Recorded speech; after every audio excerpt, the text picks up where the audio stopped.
You're listening to the Spirit Podcast.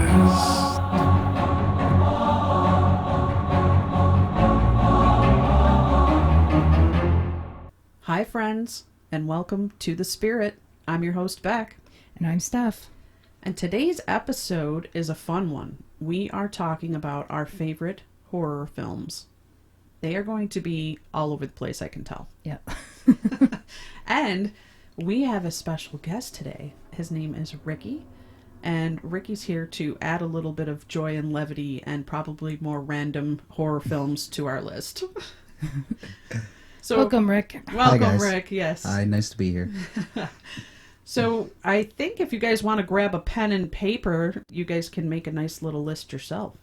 Let's start with slasher movies. I'm not a big fan of slasher movies, but I have one on my list that I consider to be a slasher movie. And it's called High Tension. Anyone heard of that one? No. No, I don't think I have. I believe it's a French film, but I hope I'm not butchering it. I remember subtitles.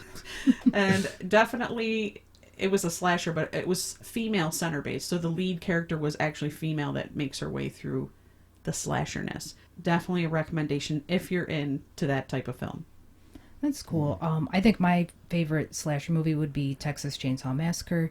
And I avoided that movie my whole life because I just thought it seemed dumb. I don't know. It just seemed like a cheesy movie. And then my brother was like, no, it's really good. You have to watch it. And I was actually quite impressed with it. It was a lot better than I thought.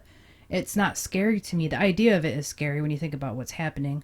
But I just like the way that they did the movie, the way they filmed it. That was very entertaining and not bad at all. And not something that I think anyone would be afraid of. Just, I think, more enjoyable to watch. It's classic. Yeah, it's a classic. Almost all my movies that I'm listing are classics. That's good. I'm not very into films too much where I know all these obscure ones. So many films out there anyway. There's no way you could watch them all. No, there's a lot. Yeah. And they keep coming, the horror movies. How about you, Rick? Well, the horror movies I tend to have resonate with me aren't ones that necessarily have like a really scary villain, lots of blood and gore, lots of death. A lot of the stuff that scares me is more representative of existential types of fears, you know, like so I guess if I were to choose a slasher, because I do like some, Texas Chainsaw Massacre was a great example. I guess though I would have to say the original Halloween. Ooh, good. Yeah. Because it was made for like $5. You know, Jamie Lee Curtis, nobody knew who she was at that point. Relatively unproven actress, and at a young age carried a whole movie on her back. And that one to me, if I had to choose, I go back and I watch that, regardless of its age. Because unfortunately, let's face it, the effects in horror movies and stuff, unless it's like Tom Savini, they don't tend to age particularly well. Oh, I agree. You know, but if you're a big fan of the movie, you know, that doesn't matter. You know, you'll still go and watch it, but that movie had some real stress in it for me when watching that. I would be like holding my breath at times. It did. And you were always looking in your back seat after you watched that film. Yeah. Yeah, absolutely. That movie made me afraid to go outside at night. Yeah. Just like Jaws made me afraid to go into a pool, a swimming pool. Swimming pool For like 5 years after I watched it, you know. So yeah, that would have to be my top pick. I'm sure there's some lesser known ones or something kicking around in the back of my head, but my memory is terrible. I'll probably think of it 10 minutes The later. one I actually really do like that's not that old is House of the Devil. Have you seen that one, Rick? House of the Devil? No, I don't think so. It's okay. So this movie's done in like a 80s style genre where they're trying to imitate those like late 70s, early 80s slasher type movies. But the suspense in the movie is so great. They build it up so well. And it's about a girl who's in college and she really wants to get out of her dorm because her roommate is very annoying. So she's looking for a job. She's looking for an apartment. And she takes a babysitting job and everything turns upside down. So a babysitting job turns in, well, it's not a baby, it's our grandmother, but we couldn't get anybody. So we thought it would sound easier. You know, the people that would explain it to her, and they were so bizarre. They promised her like a huge sum of money And her friends convince her, do not do this. And they're just building this up. And she's at this huge house in the middle of nowhere. The people are strange. And then everything comes together in the end. And you're like, holy crap. Oh, I'm glad you didn't give the ending No, I'm not going to give it away. Okay. Do you notice with these films, when you're younger, they're more horrifying? And when Rick was saying they don't age well, they're not timeless. Some are. Yeah. Some are. I think there might be a few on my list that might still hold up, possibly.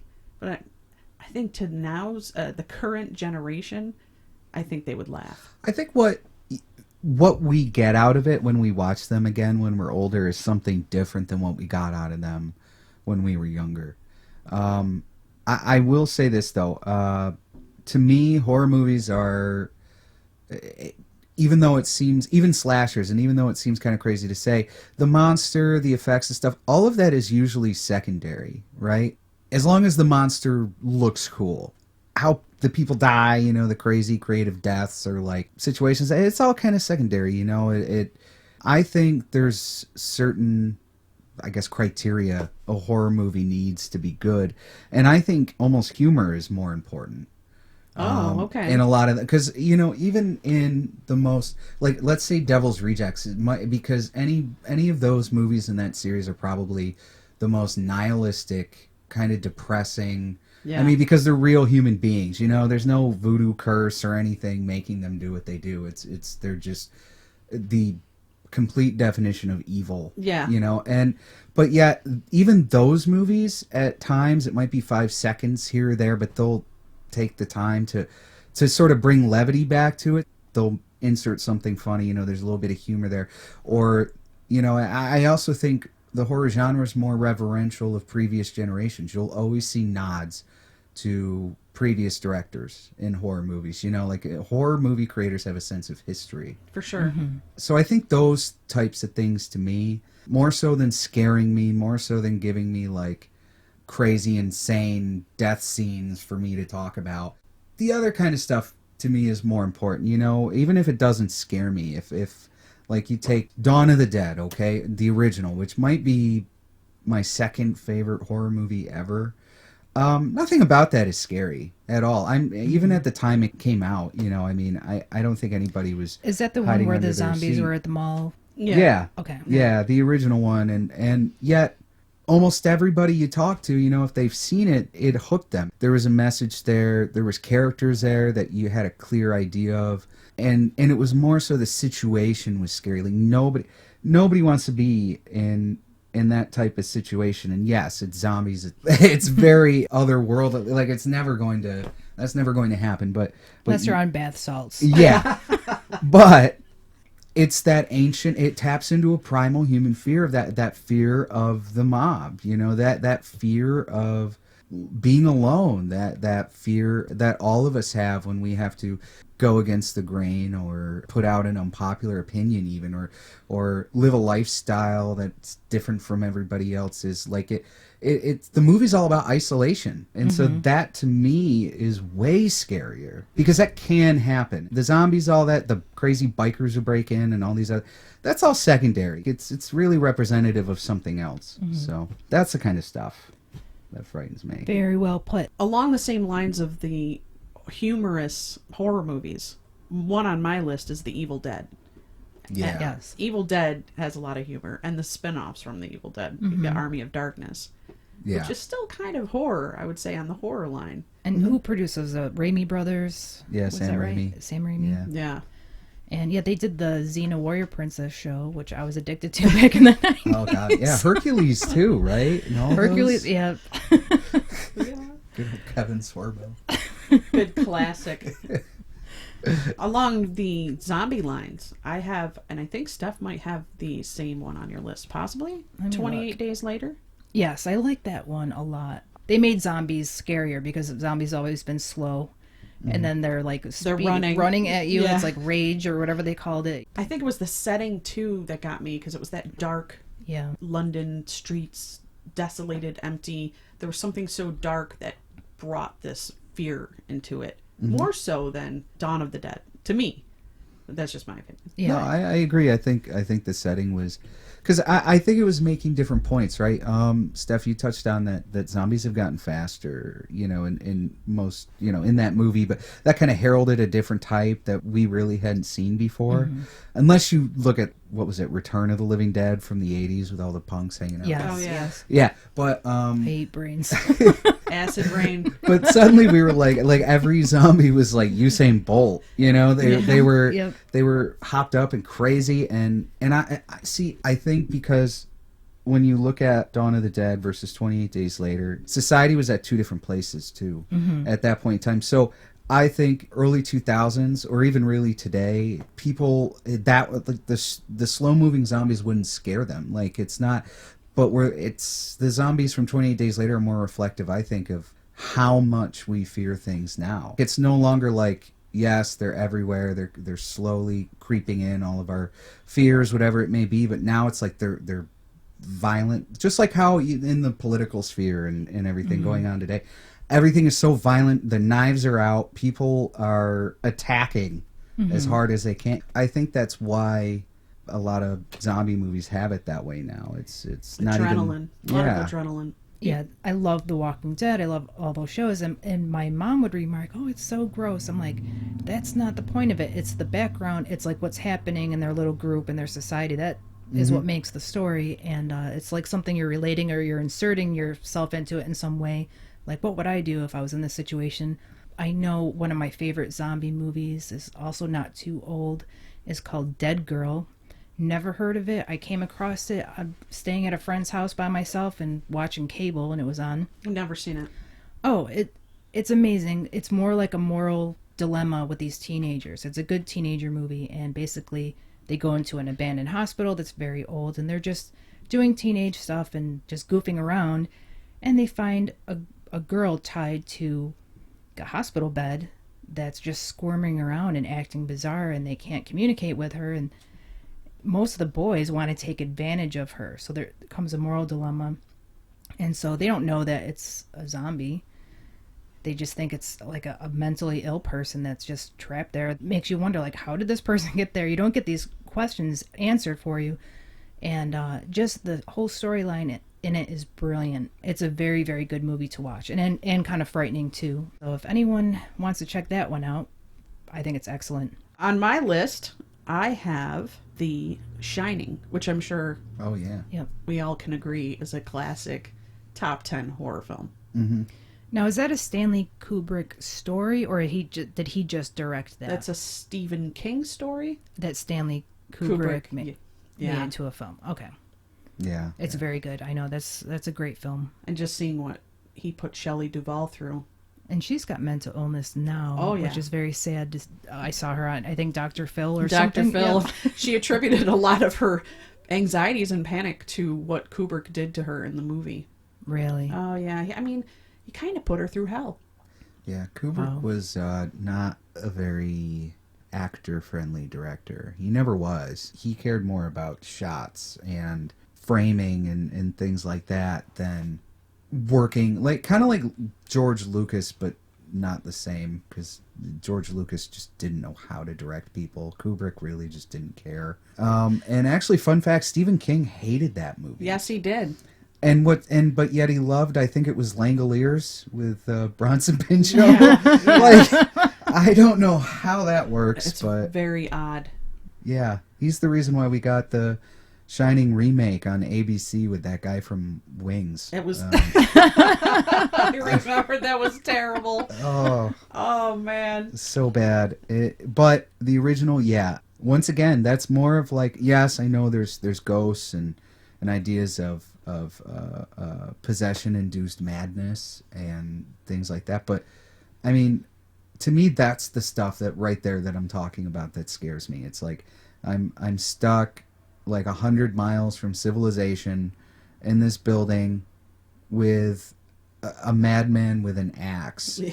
I have to make sure, not only on top of taking care of myself, but I have to look out for a little kid on top of it. Like, that stuff is what puts me on the edge of my seat. That's what makes me freak out. And when will Jack Nicholson never not be scary? Yeah. Yeah. I don't It's think kind you of can scary beat, and everything. Yeah. you can't beat It's the his Kubrick eyebrows. version of that at all. No. Like another Kubrick film was Eyes Wide Shut, right? Yeah. Yeah. And that's a very interesting movie. I didn't like the gratuitous sex type stuff in there. I was able to look past that, and just such a strange movie and frightening In its own way. in its own way. And a lot of people look at that as, that was he trying to tell us a message that this is going on? The other horror movie director, who's the one that, I mean to put it this way, but raped the girl, and he went. Roman Polanski? Yeah, he made Rosemary's Oh, Baby. yeah. He made that's also like a child that supposedly was supposed to be offered to Satan. Yeah. And there's The Ninth Gate, which I think is a fantastic film. It's probably Yeah. one of my favorite films. I've seen that so many times and I always enjoy it. Just so interesting. But that's all about people trying to gain power through Satan and opening up this gate. And then the ending is really quite interesting how that goes. But yeah, like his Roman Polanski and like his movies are really quite dark too. I think yeah. good. He's kind of disturbing. And was his wife the one that got killed? Yeah. The Manson Sharon Tate, which Yes. is all just so bizarre. Totally bizarre. Yeah, I mean, I just can't imagine that. He's a horror filmmaker in some sorts, and his life is like a horror movie. Well, there's a lot of conspiracies wrapped up around Roman Polanski as well. We won't go Yeah. into the conspiracies just yet. Yeah. We'll save that for another show. But speaking of the devil, classic one that I've watched with my nephews and nieces when they were kids was The Exorcist. Yes. Yeah. Doesn't hold up for them. Yeah. I'm looking at them for their reactions. They're laughing hysterically, walking around saying the power of Christ compels you and joking. Oh, man. And I'm Yeah. just like, wow, that affected me so differently when I was your age. I still haven't gone through the whole movie because my dad allowed my sister and I to watch it. We begged him. When she got into the point where she's stabbing herself with a crucifix, I walked out. Oh, yeah. I was like turning beet red because of embarrassment because I had to listen to that in front of my dad. I never heard those things before, and that was enough for me. It was too scary and too many bad words as a child. It's true. I mean, I think psychologically it's still horribly frightening. Mm-hmm. But when you actually watch it's the effects that don't hold up. It's The music is good though. the music is good. Yeah. That always sets the scene and the score for everything Mm-hmm. as far as setup for the scariest films, I think. If you have a really good scary score, Yeah, no, that's Oh, what yeah. makes. I mean, the you could movie. make a B movie shine. Yeah, absolutely. Absolutely, you can. And actually, I had to look up the name. I got it saved here because I just thought of it when I got here. Movie I hadn't seen in a long, long time. See, when I was growing up, my dad would watch horror movies all the time, and so as a young kid in the '80s, when the TV was constantly on TBS, the Superstation, on like Sundays, and so like you'd see a lot of kind of out of left field, also classic horror movies like Exorcist or Amityville Horror. That's a good one too. You I know, like that one. definitely. But one movie that stuck out to me, I haven't seen it in a few years, but and by the way, audiences back then and critics hated it, but what I remember of the movie, and the last time I watched it, I was probably like 30. Was The Seventh Sign Yeah, that's Yeah. a with great Demi movie. Moore. Yep. Yeah, that one to me, the whole biblical end of the world thing, just the tracking shot, moving away from her, and she's just enveloped in this just nothing, Yeah. this darkness. That to me, I don't know. Watching that.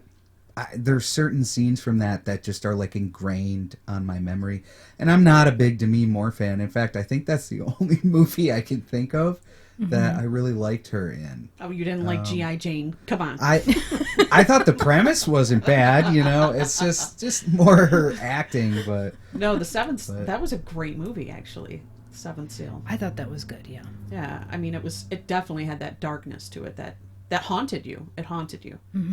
yeah, it just, I don't know. I remember being a young impressionable kid. I was probably like maybe 7 when I first saw it.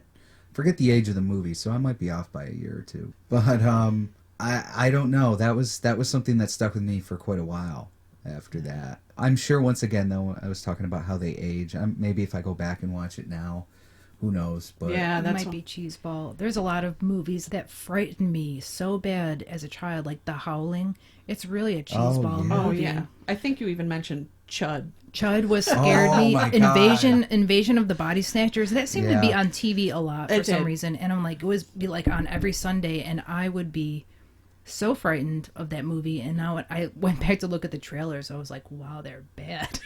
Yeah. But I still enjoy them. What did Chud stand for? Cannibalistic humanoid underground dwellers. That's Yeah. it. It was radiation that the Yeah. government, or at least the local government, was trying to cover up. That people were turning into mutants. Oh man. or Night of the Creeps. Oh, That's yeah. another one in that sort of same vein. That didn't they? I don't know if Slither was like a remake or a sort of unofficial sequel. Do you guys remember that? It came out in like 2006. I heard of that one. I heard of it. I've or never something. seen Slither. But it's with Firefly, like the guy who played the captain in that. Do you remember that sci-fi show? No, I've heard of it, but yeah, I didn't. Gosh. I've watched a lot of TV and movies, and then I go through a long periods of time of not watching anything in a long time, except every year when The Walking Dead comes out. I usually get that, Yeah. and I think this year might be their final. Is this their final year? Or are they going to keep it going? I have no idea. We're going to be I mean, 80, and they're still going to be Well, The Walking yeah. Dead. They've got spin-offs upon spin-offs, and Yeah. it's really I ridiculous. did like last season though. I They thought it was good. really, they really Americanized it, turned it into this massive franchise. Oh, where- Yeah, it's gone like, too far. Fear the Walking Dead, the first season, I gave the first season a shot, and if anyone here is a fan, I'm sorry, I don't mean to be rude, but I fell asleep during every single episode of that first season, and then I just gave up. I just I thought never it was finished it. so, it suffers from a lot of things that I think a lot of movies today are, which I think it also is consequently is hurting horror films, is that there's no like peaks and valleys of emotion in that show. It's just one long massive meh. I Like, totally agree. it in that type of writing, I don't know. I think it's pretty prevalent in a lot of movies and TV shows today.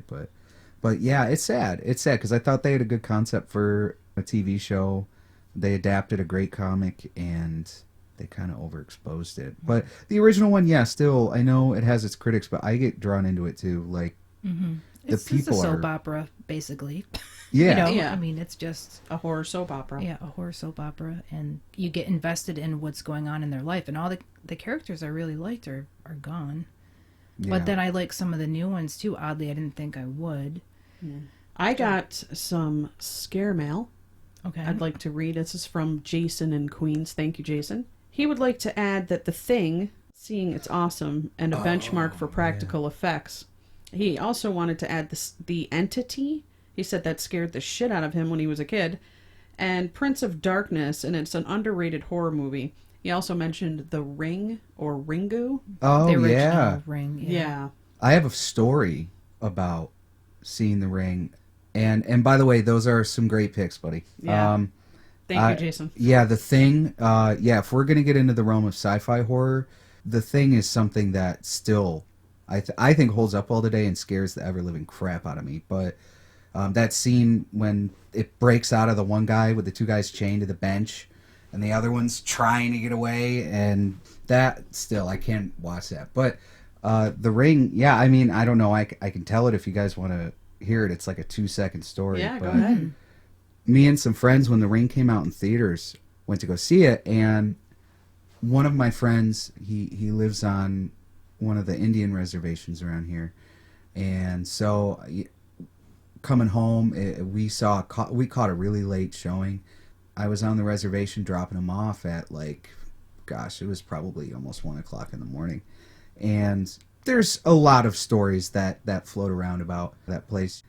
But at the time, I didn't know a whole lot about that. And so I dropped my friend off, and he's getting out of my car, and he just kind of peers back in, and he's just like, stick to the road you came in on.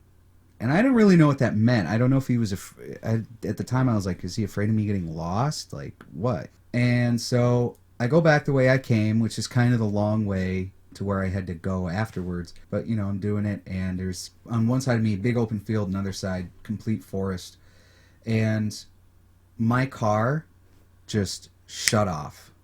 And, you know, this is the reservation, guys, okay? I mean, it's a lot different there. There's no street lights. There's no nothing. You don't... No. It's totally different place. No law.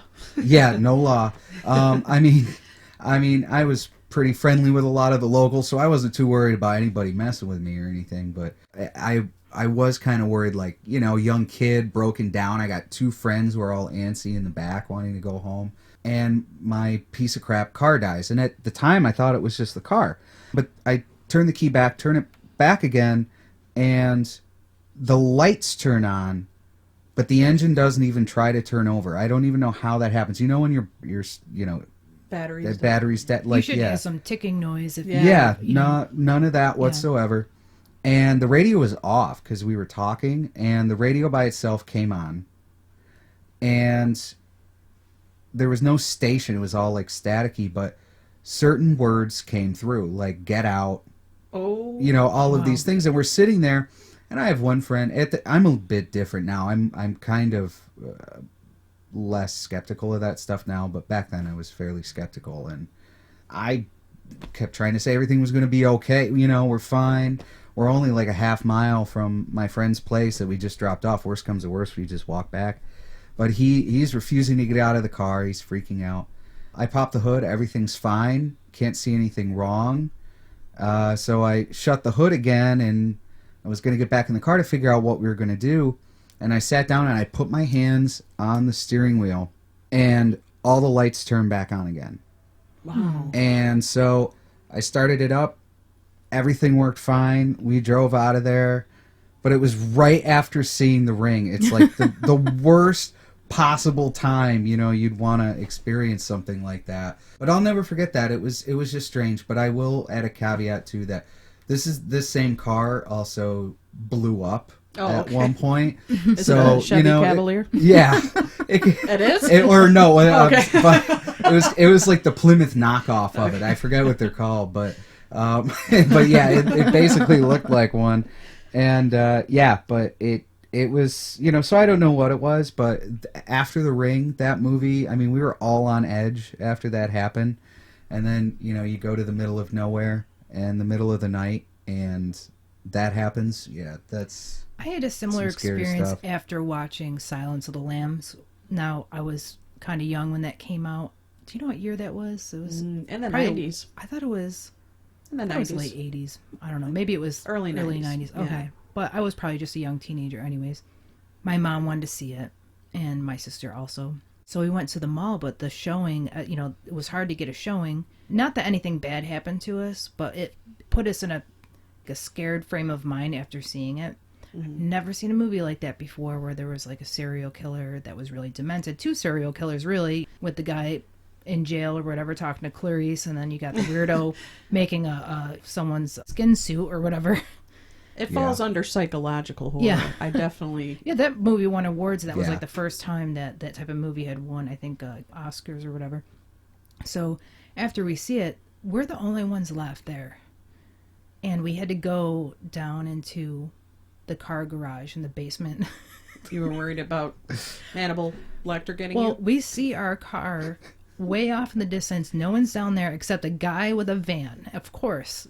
That's in the movie, right? The guy with that's the girl. Buffalo And Bill. my mom lost her mind. She's like, run! And we all ran to the van. Well, that's based on a true story.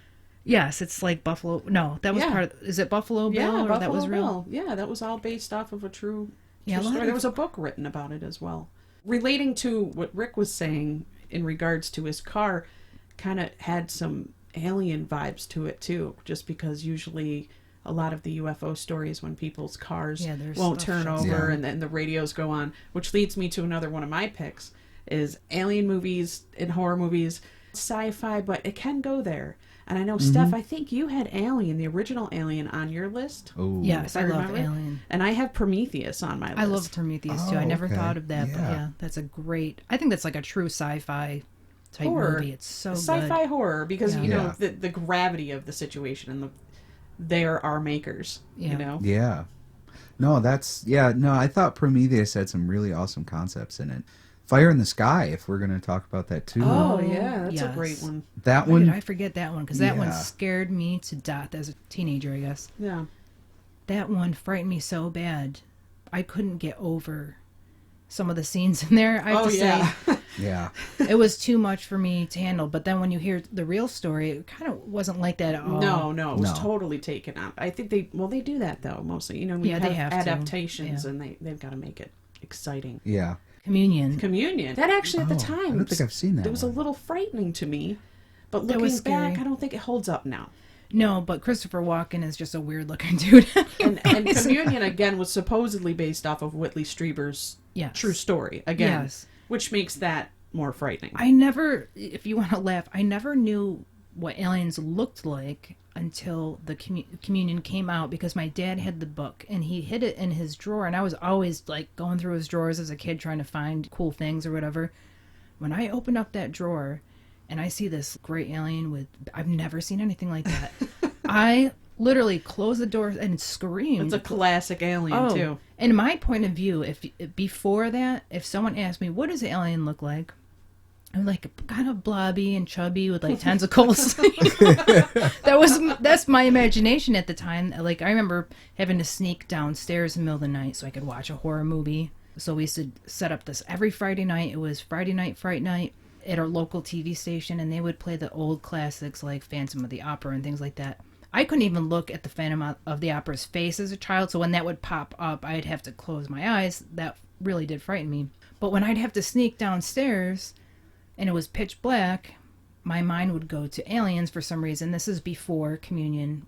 This is And the all- original yeah. Alien, or This is before I knew what aliens looked like. okay. This is the blobby Yeah, aliens. so that my okay. imagination would get ahead of me, and I would could picture, okay, I have to get down this hallway, and I would picture in my mind like these like blobs with like tentacles, and I was like, I gotta get past them. So, and now it's like it's all altered now because of that book. That's not what aliens look like, I No. guess. I always imagine them smelling like cinnamon, putrid cinnamon, and I don't know where that came from. You know, now that you say that, it's like, yeah, I can totally see that for some reason. Or like formaldehyde or something strange like that. Something antiseptic almost. Or I agree. It's, wow. That's a good observation. like it's weird how your brain makes those little connections. A great sort of sci-fi horror movie. Also, you could call it a body horror movie, I think, is the movie Virus with Donald Sutherland Okay. and Jamie Lee Curtis and one of the Baldwin brothers. One of the less famous Baldwin brothers. William Baldwin. Billy Baldwin's in it. Okay. That's right. I don't know if anybody out there has seen that. I don't think I have. I've seen quite a few.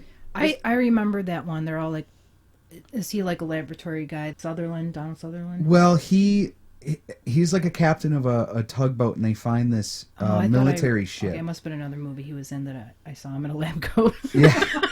They They'll all always run stick him together. in some sort of outfit like that. Yeah, but this tugboat group basically finds this military ship, and this computer virus has sort of spread to all the electronics on board. There's a lot of like robotic things on board, and it starts to kill people for their body parts, and it starts to meld the two together. And I think in terms of special effects, it was way ahead of its time. But it's something that Elon Musk would have a field day with if he hasn't seen it before. I have But, never seen that movie. No, I think it's I got to don't go think on I saw my it. list. What's the name of it again? Virus came out in like '99, I think, and it was a massive flop. I didn't even know it existed until I caught it on the Sci-Fi Channel. I think in like 2005, like years later. Really flew under the radar, but I highly recommend to anyone out there. I'm not saying it's going to be great performances or Blow your mind. yeah, it's not like the plot's anything special, but Not many it's- horror movies do, though. Blow your mind. Pet Cemetery. I have that on my list. Oh my god. Yes. That movie, especially when the little kid, Gage. Gage, and oh my gosh, just like, That had elements of it everything. was so sad, and when he came back, he was bad. I mean, it was so frightening in many ways. Well, there was lessons to that when you start dabbling in things and you're looking for a certain outcome. Yeah. The supernatural has a way of turning that around. It's kind of like magic. You have to sacrifice to get what you want, and you Yeah. don't necessarily even get what you want. Yeah. Yeah, or necessarily know what you're sacrificing either. Exactly. And yeah, no, that's another one that sticks with you for sure. Now, wasn't that a Stephen King? Mm-hmm. Now, was Children of the Corn a Stephen King? Because Yep. that's on my list, too. That's a good one. Yeah. Children of the Corn. I was, again, scared of cornfields after that. I mean, even the Halloween corn mazes were, nope. Yeah, that, I don't know if I was afraid of cornfields because of that. I mean, a little creeped out. That one, but the things that grossed me out in that movie were like, there was a scene where someone's like finger got cut off with a meat slicer or something that freaked the hell out of me as a kid seeing that.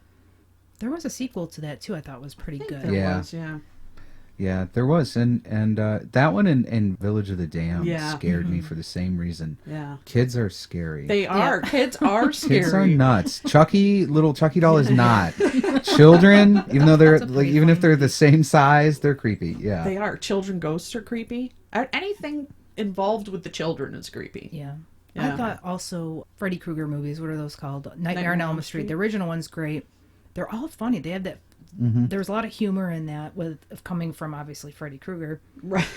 But there's the funnest thing I ever went to, and I had a blast, was the 3D one. I don't know if you remember that.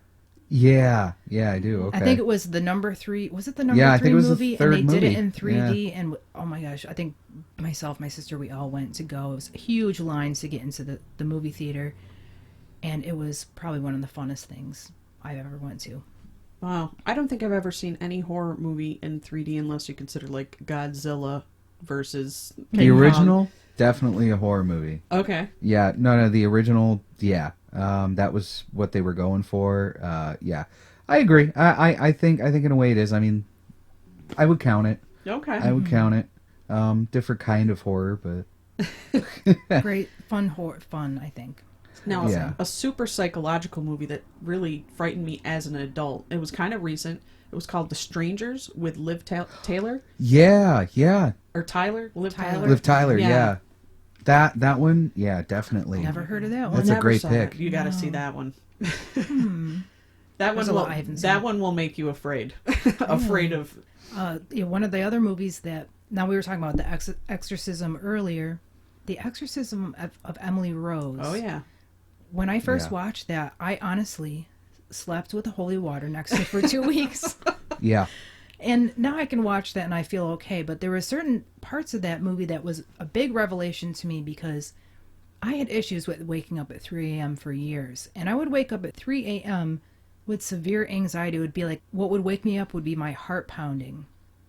And then when they put that in the movie, well, guess what? Now I'm terrified at night. And I thought, what the hell is going on with me? Why am I waking up at 3 a.m.?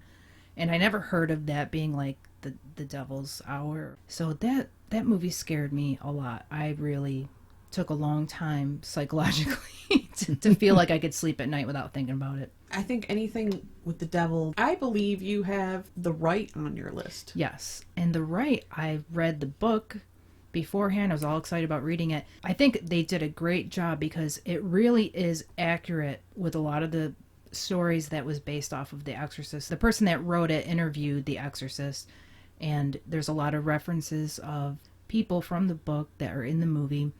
The only issue I had with the movie is the end is too theatrical. It's just so overdone. And And it ruined it. They have to blow it up. It's the Hollywood, but I thought the whole movie as a story was great. And Anthony Hopkins, of course. Yeah, that movie didn't frighten me though. I enjoyed. Well, it Had elements, Yeah. but I think Exorcism of Emily Rose.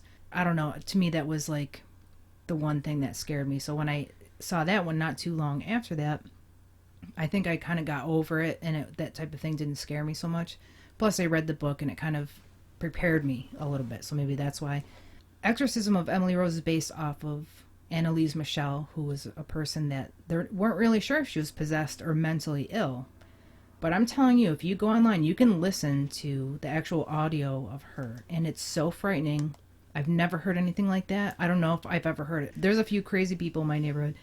Nothing like this. This is incredibly scary. And Annalise Michel's life was so sad, and she was such a victim of whatever was happening that the word pity isn't enough that I had for her. It was just like, you look at a picture of her, her eyes are so dark. Underneath her eyes, like the dark rings that a lot of people get, these were beyond. they looked like they were 2 inches long and wide and just so dark. And she suffered greatly. So when I saw that was based off of her, the real story is, to me, much more frightening than the actual film. Another on my list is, I don't know if it would be considered slashers. I believe it's in the 70s. It's called Last House on the Left. Oh, yeah. I've heard of that Yeah. one. I don't think I've seen that. That was a frightening movie.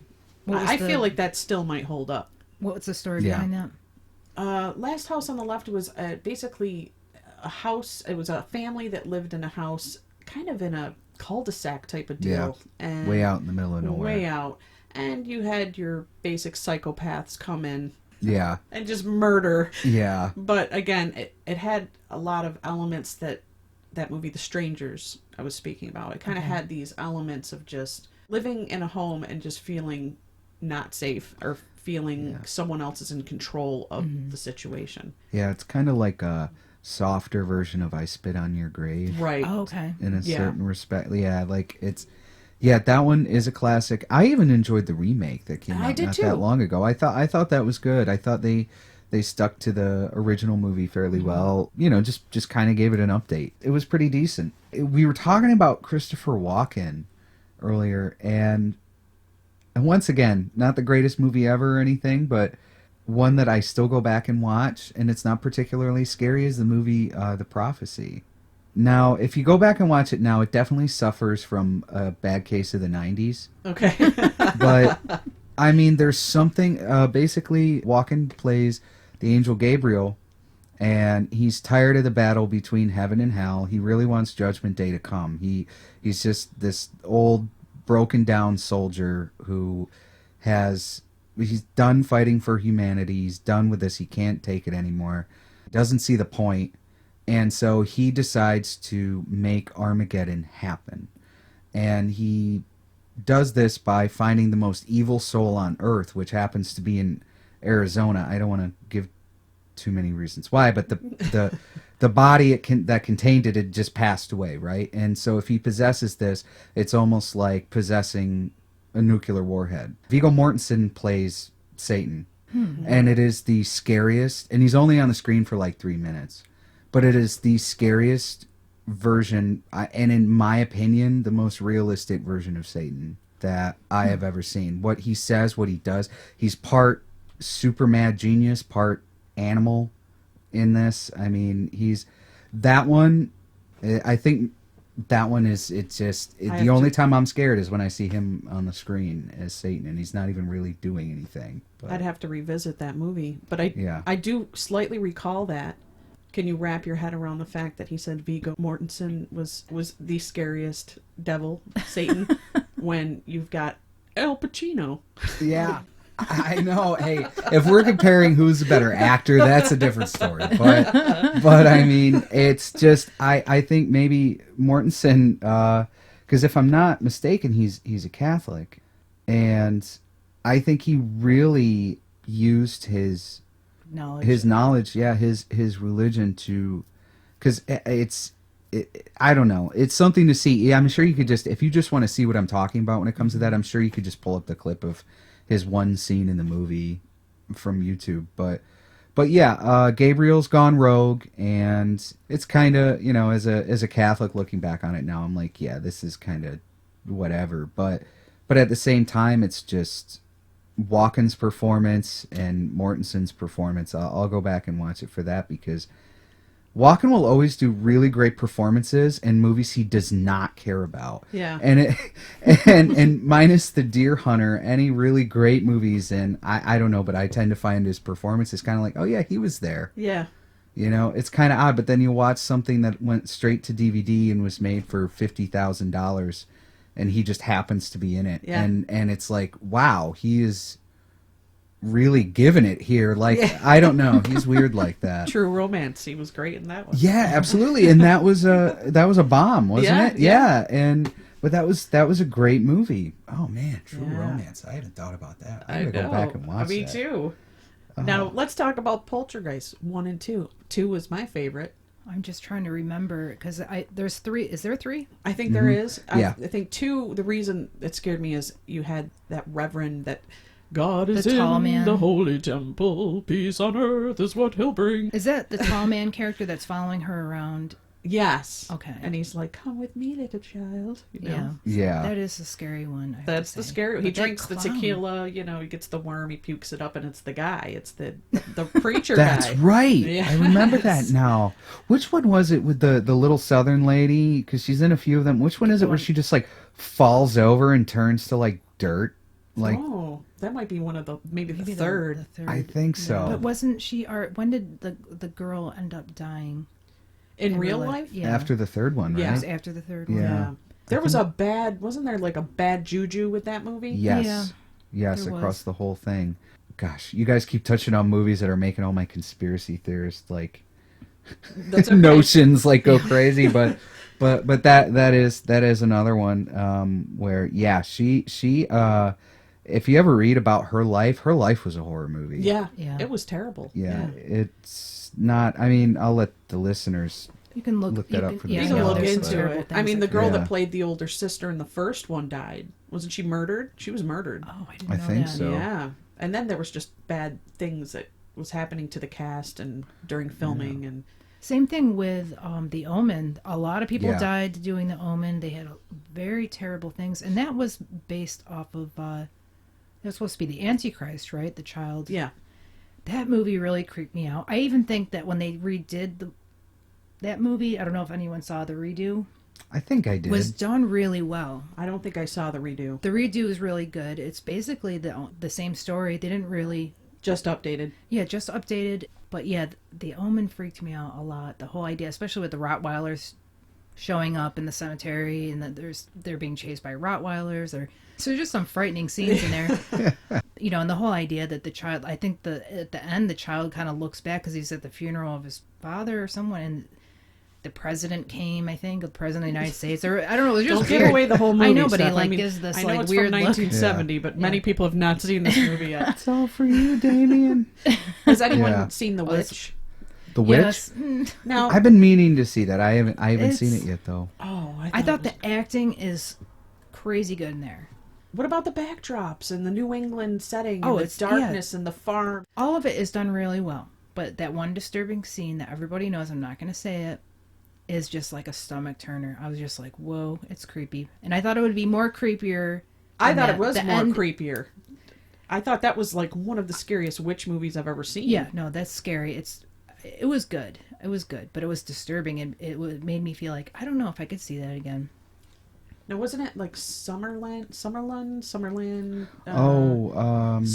Somarland or something like that. Yeah, Summerland. Same maker as The Witch or same producer, Yeah, director. Ari something. He also did Hereditary, right? Yeah. Which I'm sorry, that is one movie I don't even like talking about. It's that bad. It was scary. I mean, yeah, as in scary. it's not like Cannibal Holocaust where it's like I will never ever view this again because it's like watching humans get murdered. It's not like visually. Well, it is visually, but not like visceral. It's not like that, but it's. Listen, what goes on in that, I had to turn it off because It was disturbing. Really? I mean, Is it a girl or a boy that plays the character in Hereditary? Well, that's the thing. They make in the previews they make you think it's all about this girl. It's not, and I don't want to give away why because it's still a fairly new movie, so I'm sure a lot of people out there haven't seen it. Yeah. I'll have to watch it, I guess. But it's I don't recommend it. Really? Is that Honestly, bad? like me and you being spiritual people, I was was- watching it and I thought this was going to be just a whatever horror movie, and Mm-hmm. it's like this took a hard turn, and what they're doing on there is ceremonies that I know for a fact. They took like real life. Like some of it, yeah, it is, and it's like I don't like that on my TV. So yeah, I think these things are modeled and based off of real things, and it was completely disturbing. He's right. There were scenes in there that were just like they made Yeah. my skin crawl. Like I remember feeling it come right up the back of my neck, like ooh. And Toni Collette was amazing in that. It was just so well done. Yeah, when she floats up into Yeah. that was when I went, okay, That's this what- is not what I thought. I mean, even oh, before that, I was already that's cool. kind of saying that, but when I saw that, I went, oh, I think that's All when I right. said, "Oh, all right." That was the part that I was like, "This has shifted." Yeah. Due to my life experiences, though, knowing what I know about, let's just say, the group of people portrayed in that, and you know, I even don't like saying this much, but still, watching that, I went, this guy, let's just say he knows what he's talking about, the director, and it's not necessarily a thing. I mean, yes, does it make for something really frightening? Yes. But should you be putting that in there? No, you definitely should not. They cross the line, is what you're saying. Yeah, I mean, but listen, if its goal was to make me freak out, well, it achieved its goal. You know, Yeah. she's right. Toni Collette's a great actress, Yeah. and she was great in there. It's just, yeah, that one, wow. I'll have to watch it. I haven't seen that. I've heard of it. It's a worthy watch for sure. I'm getting right down on my list here. I revisited recently a movie called The Changeling, the 1980s with George C. Scott. I remember vaguely hearing it. I'd have to probably watch the trailer to see if I watched it or not, because it's not ringing a bell that I've seen it, but I could have. Again, it's you know, it was done in the 80s, so you watch it nowadays and you're kind of like, But the premise of the movie was great, and the actual it was about I don't want to give the movie away. The Changeling. It has a nice twist to it. But what I found fascinating about that was when I revisited it, I noticed that there was EVP in it, and that's kind of a rare thing. You know, I remember Stir of Echoes. Was it Stir of Echoes or Kevin Bacon? Frequency? Maybe it was Frequency. Oh, with Michael Keaton? I'm thinking of one.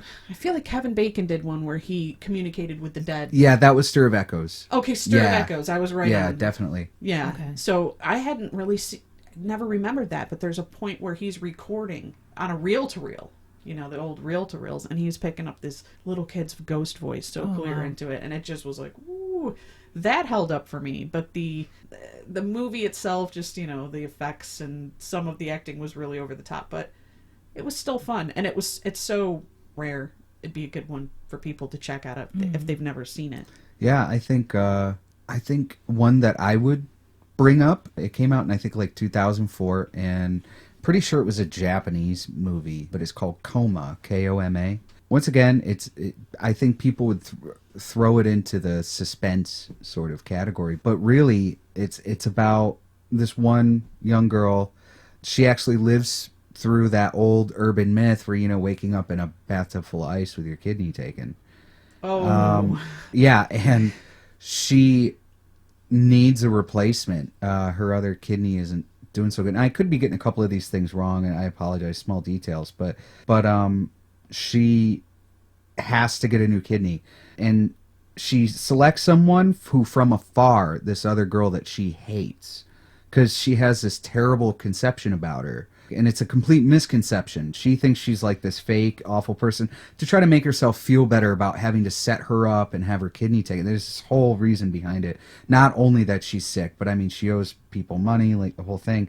So she spends all this time trying to be this girl's friend and befriends her, and still gets to learn how, like, what this girl's really all about, that she's not a bad person.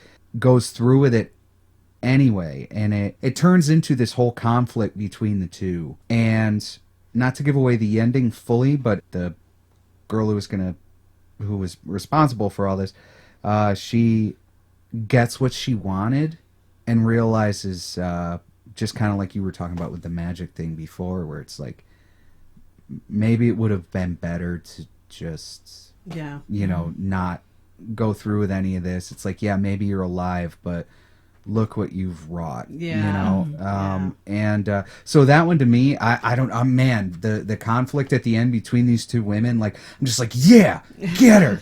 Like, yeah, you know. And then still, though, there's even the villain, you're like, you do kind of feel bad because you learn things about her that she's not completely terrible either, and you do want her to live. You don't want anybody to die, but you're just like, ugh, you know. It's a great movie, though. It's really, really good. One last one for me. I think vampire films have been so overdone that they're hard to like at all. I agree. But the best one I ever saw was a Swedish film called Let the Right One In. Yes, the Oh, original. wow, The yeah. original. The Not American remake. one is not Yeah, good. I agree. It's not bad, but it just, the original one is fantastic. Did you say that you saw that, Rick? Mhm. Oh, I thought that was done so well. And what was interesting to me is that you see this poor kid is making a bond with this young girl that he thinks is normal, but she's really just using a manipulation game. Because in the beginning, she's got this old guy that's taking care of her. You think it's her grandfather or something. Don't give it away. Yeah, I won't give it away. But it's all a manipulation, and you really, you have to watch it carefully because you think that they're becoming friends. Because you see these real acts of bonding that friends would do. And she's not doing anything. She's always trying to please him, but at the same time, everything is aimed towards her goal, or his goal, I should say. Or was it a boy or a girl? I think it's It was a switched girl. for It's each switched, film, yeah. So, in the end, it seals the deal with this boy because the vampire saves his life. But when you realize that his life is saved, and you have to watch that to see what happens, it's really brilliant what was done in the film, and it's quite intense. And the way it was filmed was cool. Oh, it was great. It I had liked this the darkness to yes, it. It was and like, a slow go to the movie too. It's not like this fast-paced thing. Yeah. But you realize that even ultimately at the end, he really loves this girl, and she saves him. But it's all for her selfish purposes, and you'll see it. But you think it comes off as so good, like such a good friendship. You have to have a really good eye to see that it's all manipulation. Then the movie ends after that. But that's probably my favorite vampire movie at this point. I would have to agree with that. Wow, that's a good one. I would have to say, if we're getting down towards the end, the only other one I can think of, and I just saw this recently, but it was a 2011 film it was actually Rick Mayall's last movie before he died. It was called One by One. Never And heard of it. Either. well, I'm not surprised because once again, tying into sort of my conspiracy theorist sort of mindset, but the movie is about a group of friends in London. This one girl of the group, she's kind of the newcomer. They expose her to the plans of the New World Order. And they're like, yeah, they are going to kill all of us. Like, that is going to happen. It's in the near future. And the whole movie, and listen, the movie was made for under $25,000 because nobody would fund it.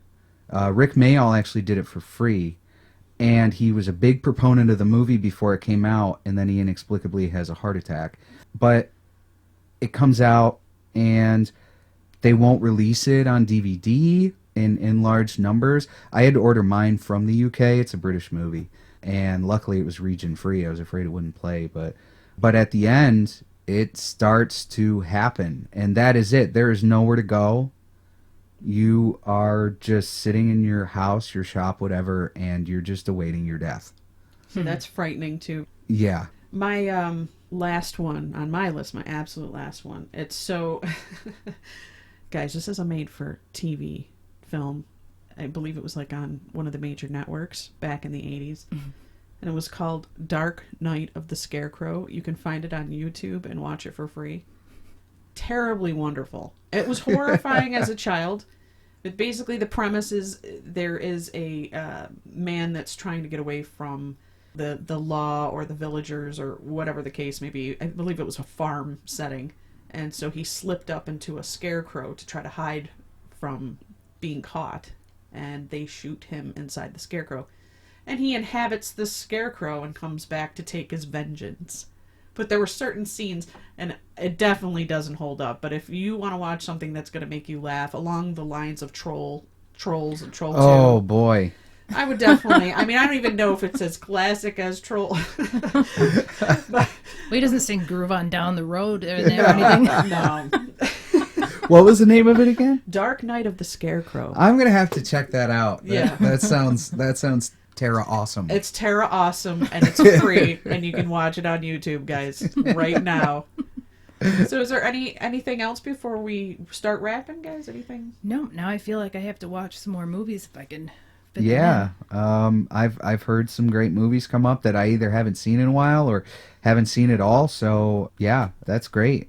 Maybe look some of them up and get get a more Yeah. well-rounded horror education. We have to prepare for Halloween. Yeah. I always do that. Watch horror movies before Halloween. That's why we're dropping this episode. 'Cause it's Halloween, guys, and you need to catch up on your horror films from the 1970s and up.